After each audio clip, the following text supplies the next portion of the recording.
former White House press secretary Ari Fleischer said, "Bias is often found in stories the press does not cover." And last week we found out that Democrat Congressman Eric Swalwell was infiltrated by an alleged Chinese spy. This spy cozied up to Swalwell, raised funds for his 2014 campaign, and even planted an intern in his office. And that relationship continued until the FBI briefed him in 2015. And that was some very good reporting done by Axios. But after entangling with this spy for years, Swalwell hypocritically went on to be one of the lead instigators of the Russia collusion hoax in the impeachment sham.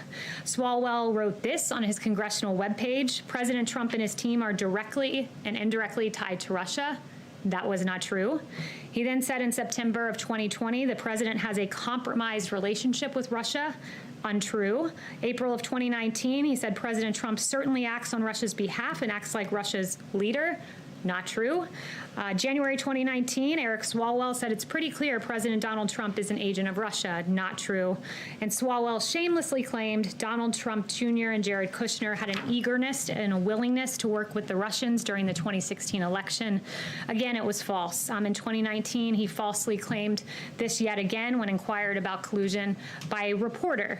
And these baseless attacks were false, yet covered breathlessly by the media. There was no coverage, however, of Swalwell being the one implicated with not Russia, but China. In fact, the New York Times website, as of this morning, had not one result for Eric Swalwell's ties to Chinese spies. Not one result. And when the Swalwell story broke, guess how many minutes of coverage it got on ABC, NBC, MSNBC, and CBS? 0. CNN devoted 3 minutes and 16 seconds to it. However, it was covered on Fox. The person is known to have operated around upcoming Congress members. The discovery is seen as confirmation of Chinese Communist Party, or CCP, infiltration in the U.S.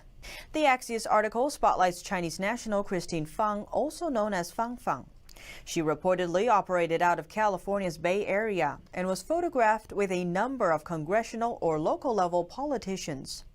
The article cited U.S. intelligence officials and one former elected official. It explained Fang got close to political power through campaign fundraising, extensive networking, personal charisma, and romantic or sexual relationships with at least 2 Midwestern mayors. The article adds that gathering private yet unclassified information about government officials is crucial for foreign intelligence. That's because it helps foreign nationals to understand their targets. This kind of information can include their habits, preferences, schedules, social networks, and even rumors about them. Chinese spies have been known to approach local-level politicians. That's because Beijing knows they may rise to higher-level positions in the future. It's also common practice for female agents to engage in sexual relationships with targets to obtain blackmail material. The article zeroes in on Congressman Eric Swalwell. Fang reportedly took part in fundraising activities for Swalwell's 2014 re-election campaign. Federal Election Commission records don't indicate Fang herself made donations, which are prohibited from foreign nationals. Fang instead helped place at least one intern in Swalwell's office and interacted with Swalwell at multiple events over the course of several years. According to a statement from Swalwell's office provided to Axios, Swalwell met Fang more than 8 years ago, but hasn't seen her in nearly 6 years. It added that the congressman provided information to the FBI about Fang. The Bureau eventually took notice of her, who disappeared from the U.S. around 2015. Axios reported that the Bay Area offers ideal conditions for foreign intelligence gathering. Some of America's most powerful politicians got their start in Bay Area politics.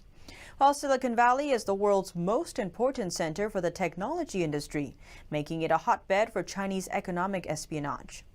California's economy is also the largest of all the U.S., giving California state lawmakers significant influence over national trends.